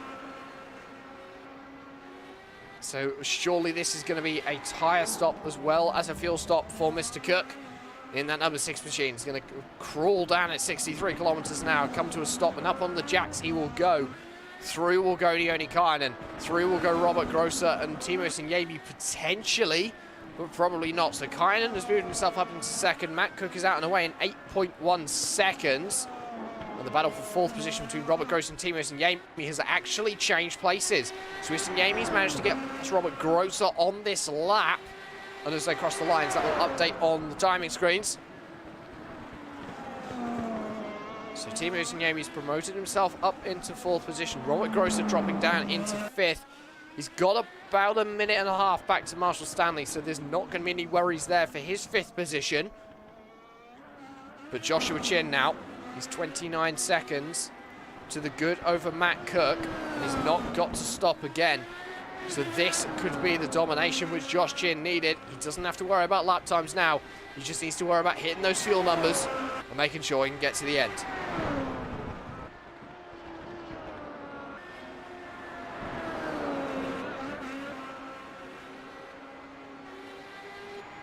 As Josh Chin heads himself down into turn number 3 for the 54th time. Last time around, still setting good lap times, 1 minute 16.7. Unikainen setting a 1 minute 16.6, but he's 20 seconds behind, so he's not going to be close enough to challenge at all in the remainder of this event, bearing in mind that he's also going to have to make a pit stop as well to make sure that he can see the checkered flag at the end of this race. And I don't know whether I just saw a little bit of wall contact from Josh Chin. It was very close as he heads himself up into turn number 6. He's now on the run down to turn number 7. No other battles close out on the circuit. The battle between Timo Yami and Robert Grosser, the 2 Logical Vortex teammates, seems to have played out. Timo Yami just slowly pulling away. Last time around, he was 0.8 of a second faster than Robert Grosser, his teammate.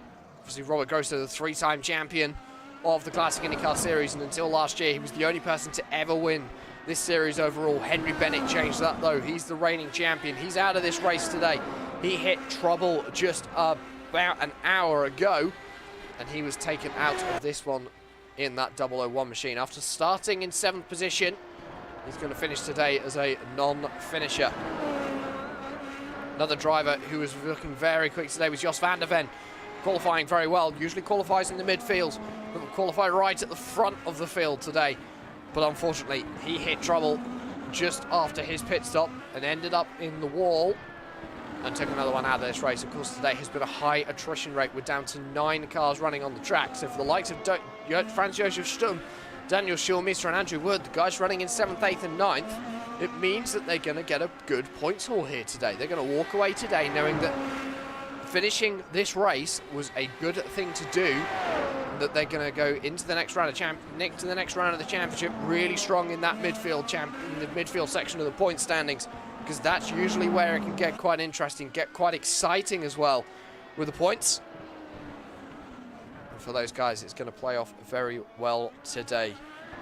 Matt Cook is setting blisteringly fast lap times after being in the pit lane. Still got the fastest lap of the race as well, a 1 minute 16.220. He's still 30 seconds behind Josh Chin, and that's 30 seconds that he's not going to be able to make up over the course of the next 17 laps. But you never know, he's only about 10 seconds. He's going to get that position back on Unikainen as well. He's 10 seconds up the road. Kainen's still yet to make his 2nd stop of the motor race. So he's going to be able to get himself back past as soon as Unikainen decides that pit lane is where he wants to be. He's not going to be this time around, though. He's just crossed the line to start his 26th lap of this 2nd fuel run. Lap number 56 of the race so far today. He's still sitting about 20 seconds behind Josh Chin. So actually no changes in that gap 4 between positions number 1 and 2. That's going to be interesting to see whether that does differentiate. We'll have to keep an eye on the lap times of Josh Chin as we head into these final few stages, see whether he really does have to start heavily fuel saving in that 93 machine to get to the end without having to make a splash and dash, because if he does, that means it could be very tight between himself and Matt Cook come the end of this race, and almost to the point where Matt Cook might be able to pip him just because he has to come down onto pit lane, maybe running slower lap times. Marshall Stanley from 6th position now. He's down onto pit lane in the number 25. He's going to come to a stop in his box. Up on the jacks he will go to get a new set of tyres, and he's going to fill the tank with fuel to get himself to the end. 16 laps remaining in this race now. Back out on the way is the number 25 machine, up 9 positions on where he started in this race. Daniel Schulmeister as well has just been down onto pit lane to get his final stop of the race. The drivers left to do so, Unikainen and Timo Yami and Robert Grosser, I think they're going to go as far as possible into this stint. Still looking at around 6 to 8 laps for these guys in the remainder of this race, as Robert Grosser deciding that the curbs, riding those curbs really high. Got to be careful not to damage any of the car, damage the underfloor as well. That could really hurt. Because if he does, as Franz Josef Sturm has hit trouble, he's crabbing onto pit lane. There was contact, and there was a car involved, and it was Matt Cook. So Matt Cook has been involved in an instant. He's back out and going again, but he doesn't have a front wing on that number 6 machine. So for Matt Cook, all of a sudden, he's looking pretty dangerous, and this could be race over for him as he heads himself into turn number 5 up towards turn number 6. It's going to be pretty dangerous for Matt Cook now. He's going to be losing a lot of time. This could fall him into the hands of Timo Sanyemi and Robert Grosser. Potentially also a second pit stop to get that change of front wing.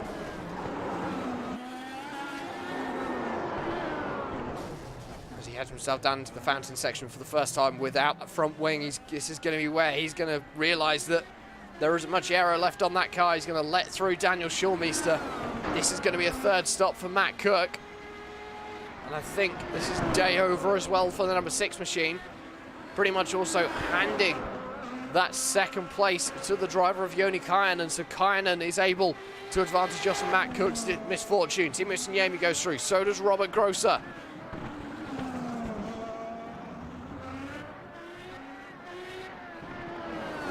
And they will have themselves up to the start-finish line. Matt Cook will head himself down onto pit lane, so he's going to get himself a new front wing and head down into the box. Get himself repaired and back out. 15 laps remaining now here at Belle Isle. It's all about who can get it to the end now safely. We're seeing more drivers hit trouble. We're down to 8 drivers left racing. Matt Cook's going to stop. He's going to get himself a new front wing on that car. Back out and away he will go. So pit stop time is 6.3 seconds, but it's dropped him down to 5th in the field. So he's going to be running last of everyone on the lead lap. Could potentially get the positions back on Timo Sanyemi and Robert Grosser, but it's going to be close because they passed him. They passed him as he headed himself onto pit lane. So he's already on the back foot. And he's now a lap down on Josh Chin as well. So Josh Chin has just been handed even more of a gift as we head ourselves into the closing stages of this motor race. Still hitting those fuel numbers as Chin. Still setting blisteringly fast lap times as well.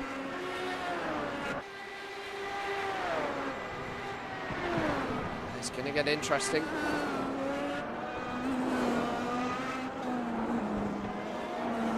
But of course today's race is brought to you by Iconics Graphics. They're proud to sponsor the 2019 Belle Isle and also the Las Vegas race later on this year. They will support all of your personalised vinyl needs, including car wraps, decals, t-shirts, hats and more. And whether you have a league like the Classic Indycar Series, whether you want to create shirts for you or you want a decal of your team's logos on your desktop tower, Iconics Graphics can do it all. You can check them out on Instagram at iconics_graphics, and that's graphics with an X for more details. If you mention the Classic Indycar Series, you will receive a 10% discount. And they will also be donating 4 t-shirts to the overall champion, the oval champion, the road champion, and the rookie of the year of the 2019 Logykal Classic IndyCar Series. So another sponsor coming on board. And as we head into the closing stages of the race, of course, sponsorships are available here at the Classic IndyCar Series. You can send them an email, send them a private message on iRacing. You can find out more details from them as to what needs to be done. As we head ourselves into the final stages of this second fuel run for a lot of these drivers now. They need to be thinking about when to make this second fuel stop. Joni Kajanen is currently on his 30th lap of his stint. I seem to remember him running long into the first one. Maybe not. I think Joni Kajanen may be visiting the pit lane pretty shortly, potentially on this lap. So he'll be in for a full service, the final full service of the race. Timo Sanyemi and Robert Grosser, they're still sort of 27, 28 laps into their stint. Maybe a case of they can run a little bit longer, have a shorter pit stop, but whether they take tyres or not will be interesting. Andrew Wood now in the number 32 from 6th position is down onto the pit lane to get his second stop of the race. He's going to lose positions to Marshall Stanley, who's currently exiting himself out of turn number 13. And as he heads through the turn 14 complex, Andrew Wood actually is going to be getting out and going. This is going to be close as they head themselves through turn 1 and 2. The exit of pit lane, Andrew Wood will go. Marshall Stanley just there in the background. So Andrew Wood holds on to 6th position. as he heads himself out of the pit lane, but he's only about 1.4 seconds to the good over that driver of Marshall Stanley as they head themselves into turn number 3. There's only 4 or 5 car lengths between the two. This could be close as we head into the final stages. Logykal has come in, got to stop, 7.4 seconds. He's back out again, the 77. The team Yami and Robert Grosser have both carried on. There's enough of a gap for the positions not to change between them.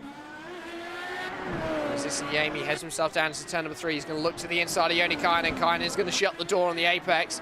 There wasn't the room there for Yami to put the nose up the inside, and a sensible decision not to put a challenge on as they headed into this very tight and twisty section of the racetrack. Somewhere where we have seen many an incident over the last 12 months since we got Belle here on the iRacing service. Of course, Ricardo Castrolado as well, ending up on his roof on the opening stages of the first round of the Porsche Pro qualifying series here at Belle just after turn number 3. A lot of incidents happening in that race. A lot of incidents happening today as well. Just 8 cars left out on the racing surface. So a lot of people finding trouble here. And of course, Classic IndyCar Series not running the fast repair for 2019, meaning these drivers do not have the second chance that they used to get last year, and that's taken a lot of people out of today's race and maybe cost some people an exciting race today. It's been, I wouldn't like to call it a procession, but everyone sort of fanned themselves out, made their own bit of racetrack and just kept themselves to themselves. Still got that battle for second going on, still got the battle for 6th going on out of the track. The battle for 2nd will stop when Timo Yami brings himself down as a pit lane, but the battle for 6th looks like it may be here for the remainder of this event, because both drivers have now made their pit stop. As Marshall Stanley and Andrew Wood both head themselves into the fountain section of the racetrack. 32 leading the 25, and they will exit there. This double right-hander that these guys are now approaching a very difficult corner, because you can very easily track out wide. You don't want to track out too wide because the corner will bite, the wall will bite, and so will those curbs as well. You get loose on the curbs, you're pretty much into the wall. There's not much more you can do as these guys will enter the last 10 laps of this race. Joshua Chin as well into the last 10 laps of this motor race. And he's going to be getting very close on fuel numbers, still setting very competitive lap times, still looking very quick up at the front of the field. He's got a 50-second lead over anyone in this field by the looks of things. That could be because of the pit stops. It is not. That is how big the gap is for Josh Chen out front. So even if he makes a splash and dash, he will still walk away with a nice finish here into victory lane. Robert Grosser is down onto the pit lane to make his final stop. This will be the last driver to do so, by the looks of things, other than Timo Yami, who is looking like he's about a lap behind on Robert Grosser's strategy. So Grosser is in. Up on the jacks he will go to get a new set of tyres, and he will go back out onto the racing surface for the remaining 10 laps of the race. Matt Cook's going to go past Robert Grosser. So Cook's managed to promote himself up into 4th position. Whether he'll be able to do the same for Timo Yami, I'm not sure. I think it's going to be too close for the 43 to be or the 6 to be challenging the 43 when it exits the pit lane. But we will find out in the next few minutes as Timo Yami heads himself into the fountain section for the 63rd time of this motor race. And we will find out in just a few moments' time whether this will be the lap that he decides that pit lane is where he wants to be. Still trailing Logykal by about a second. Hasn't been able to put any pressure on, hasn't decided to go for an overtake either, as he heads himself into 12 and 13, getting a little bit loose through 12. Looking good through 13. Is he going to stick right for the pit lane? He is indeed. So Timo Yami, the last driver to make a pit stop here today at Belle, is going to come down. Where is Matt Cook out on the track as Daniel Schulmeester to his issues just before the pit entry? But Matt Cook still running behind Josh Chen a lap down. And will the driver of Timo Yami get out ahead? I think he will. He's back out and away. He's going to turn off the pit limiter just about now. And past will go Matt Cook. So Matt Cook looks as though he may have managed to get himself back on the podium. He hasn't. It was almost contact as they headed themselves through turn number 3, but wasn't to be. Matt Cook has managed to promote himself back up onto the podium after his incident with the 08 machine and having issues. as they head themselves through 4 and 5. Everything looking good with Matt Cook, very unlucky, losing that second position. It's going to be too much work for him to gain that back on Logykal, and it's about 20 seconds behind that he is from the Finn in the number 77. 30 seconds, in fact, he's behind of Logykal, and I just don't think it's going to happen here today for Matt Cook. Third place is going to have to be what he settles with, but Timo Sinyemi could always put on the pressure and try and bring it back. You never know. He's still looking competitive for that win. Not win, the podium, sorry, for Josh Chin, as he's leading the 2 rounds, still in those fuel numbers. 17.8 last time around, so maybe starting to decide that he needs to slow those lap times down a bit to hit those fuel numbers. As I said that, he does a 1 minute 16.6, so clearly last time around just being a slow lap for Josh Chin. But he's still at the front of this field, just 7 laps remaining here at the Belle Isle Street Course. To head themselves down into turn number 3. Everyone else looking like a little bit behind. Matt Cook was been able to pull away from Timo Sinyemi, having a little bit more of an advantage, having tyres up to pressure, tyres up to temperature. Timo Sinyemi's were not on that outlap, and he just wasn't able to match the speed of Matt Cook. Still, however, 2 seconds behind that driver, so still could pull it back, but it looks like it probably won't happen now, as this group heads themselves into the fountain section. Josh Chin, I think Matt Cook now just deciding that he needs to sit behind, not put any pressure on. There's a lap down from Josh Chin. It'd be silly to make any silly moves. He's got a nice 3rd position in the bag. There's no way that he can gain himself any positions any higher in the order. He can only drop down because, of course, Timo Sinyemi just 2 seconds behind. Robert Grosser just 7 seconds behind. So, if anyone has an issue in this 3rd, 4th, and 5th positions, very quickly someone can come along and snatch away that position that these drivers may be holding, especially for the podium. Nice points haul here, not only for the guys in the top 3, but also everyone out here today. Mid-pack is going to get a lot more interesting as we head into the next round of the series. Some drivers are going to be coming away with point scorings that they would never dream of getting when they started the season just a few months ago. It just shows how tricky Belle Isle is as a circuit to race on and just keep lapping around consistently. Of course, these guys are going to be going for an hour and a half, hour and 40 minutes by the time we finish this motor race. It's very much not only a test of endurance, but also a test of skill and technique.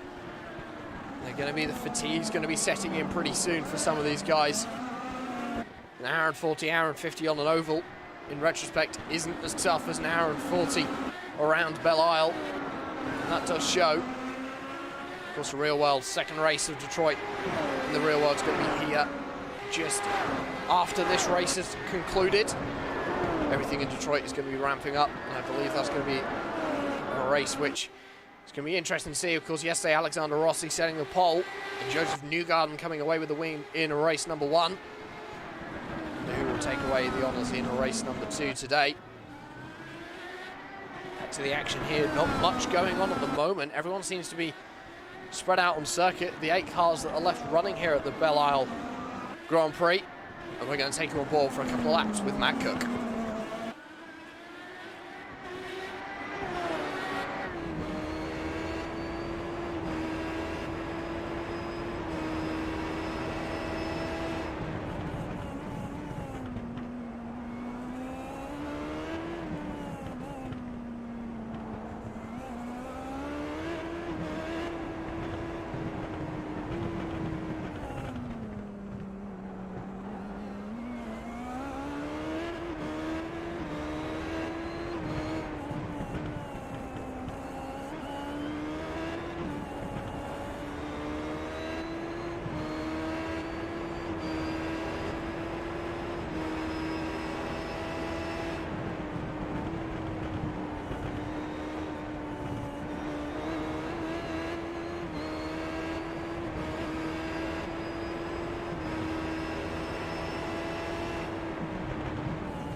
Just 2.5 laps remaining here at the streets of Belle Isle for Josh Chin to bring it home. His fuel strategy seems to have played off brilliantly. He's done the thing that no one thought that anyone was possible. And he has done a one-stop strategy. And in 2 laps' time, we will find out whether that has paid off. He's still got a 53-second lead over Logykal. So, in fact, he can make a full-service pit stop and still bring it home onto victory lane. He's just got to survive the next 2 laps, make sure that he can bring it home and not throw it into a wall for Josh Chin. Today has been the day of redemption. Today has been the day where he hasn't had anything go wrong. It's all gone his way. He's had a brilliant strategy, and as he enters the penultimate lap of the Iconic Graphics Grand Prix of Detroit, he's looking very comfortable up at the front of the field. And of course, just behind Logykal in second position, Matt Cook is in third, Isn Yemi in fourth, and Robert Gross in fifth. Your top 5 still covered by it's just over a lap now, actually, about 1 minute and 25 seconds. Everyone else is at least 2 laps down. There's still only 8 cars out on the circuit. The last car running is going to be that driver of Daniel Schulmeister, 3 laps down. He's been quite consistent today, just hasn't had much pace over everyone else. And that has shown. The battle between Marshall Stanley and Andrew Wood for 6th position as well. That's fanned out just a little bit. The gap between those two now is 15 seconds. So one of them either hitting a few issues or those guys just not having the same pace between each other. And Marshall Stanley dropping back. And actually, last time around, Marshall Stanley had a lap time which was 6 seconds slower. So something not going right for the number 25. And hitting just a few issues. As Joshua Chin will round himself through turn number 14 and across the stripe once more. This means the white flag will fly. We have 1 lap remaining here at Detroit. And Josh Chin has just done the fastest lap of the motor race of 1 minute 15.858. We're getting on for quali times here. That quali time would have put him 3rd on the grid. Had he done that in qualifying, he didn't. He did a 1 minute 15.161. So the fuel numbers have been met for Josh Chin. He is all of a sudden foot down, eyes forward. He is really going for it in these closing stages here at Detroit as he exits himself out of turn number 6 with the final time.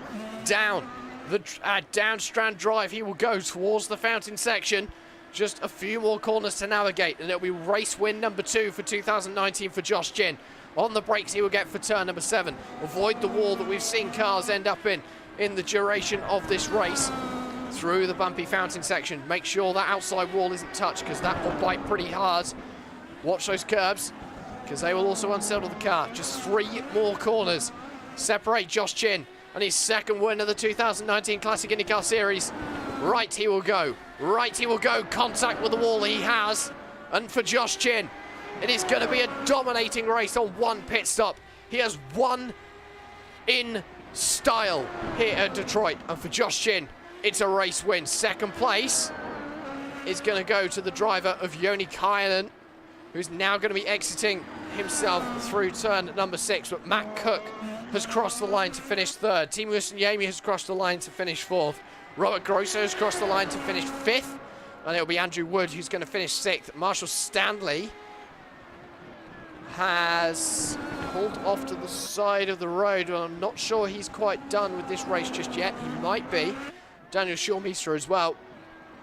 The last car running in the standings. He's going to bring himself across the line now. So Logykal is going to be the final driver by the looks of things to cross the line. And he will head himself through turns 12 and 13. A brilliant run as well for that number 77 car today. He's been very quick, very strong all day, and was able to triumph off of Matt Cook's disappointment, and he will cross the line to finish 2nd. A brilliant run today. Everyone has now finished, and we can take you through your finishing standings.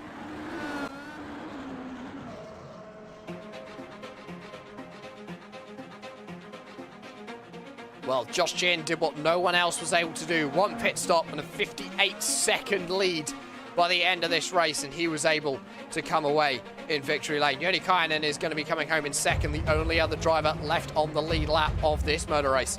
Matt Cook's going to be 3rd, Team Isn Yemi 4th, Robert Grosso 5th, Andrew Wood 6th, Marshall Stanley 7th, and Daniel Schulmeister are going to be running out the 8 cars that will finish this motor race today. Franz Josef Sturm, Johnny Garrett, Carsten Brodver, Jos van der Ven, Hans Pitkanen, Henry Bennett, Lucas Laville, Thomas Seeger, Andrew Aitken, Andrew Adair Saunders, Mike Gerlicher, Jan Hoffman, Tristan Hauser, Josh Baird and Matt Marner are going to be the non-finishers. Randy Shoemake, Jonathan Diggs and Zach Svahar going to be the non-starters. We're going to step aside for just a moment here on RaceSpot TV, and we will be back with post-race coverage here from the streets of Detroit.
Voice of the Lucas Oil Off-Road Racing Series. Introducing Pro 2 and Pro 4 trucks on iRacing. Game on!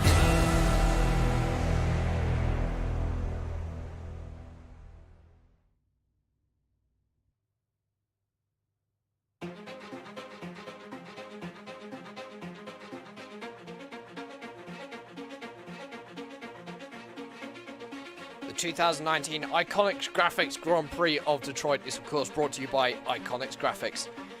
They will support all of your personalized vinyl needs, including car wraps, decals, t-shirts, hats, and more. Whether you have a league like the Classic IndyCar Series that you want to create shirts for, or you want a decal for your team's logo on your desktop tower, Iconics Graphics can do it all. You can visit them on Instagram at Iconics Graphics for more details. And if you mention the Classic IndyCar Series, you will receive a 10% discount. They will also be giving away 4 shirts for the overall champion, the oval champion, the road champion, and the rookie of the year from the 2019 Logykal Classic IndyCar Series. And as always, the Classic IndyCar Series brought to you by Logykal Innovative Engineering. They make full motion simulators and other products for the sim racing world. You can just give them a quick search on the Google and you can find out what they are all about. Well, today has been all about one man. It's been about Josh Chin, and he has stood by me in victory lane. Josh, you went for an alternate strategy. One stop. That must have been a really long race of just cruise control. It really was. We talked about it a little bit in the pre-race. Oh, maybe we could get this done. And after 2-3 laps in, we basically had a big enough gap where it's like, okay, let's try it, because no one's on top of us. And even then, it didn't seem like anyone was pushing. And yeah, it worked out great. And obviously, second win of your year, it's also a bit of a redemption today, I guess, for you, because it means that you, first of all, you got through a race without spinning or hitting a wall or hitting any other cars. And that's got to be a triumph for you, knowing that you have had some bad luck so far this year, but also you've now got that knowledge of, right, I've got 2 race wins, still got half the season left. I've still got a chance at this championship. Yeah, it was really nice, and unfortunately Matt had some bad luck, but that also helped.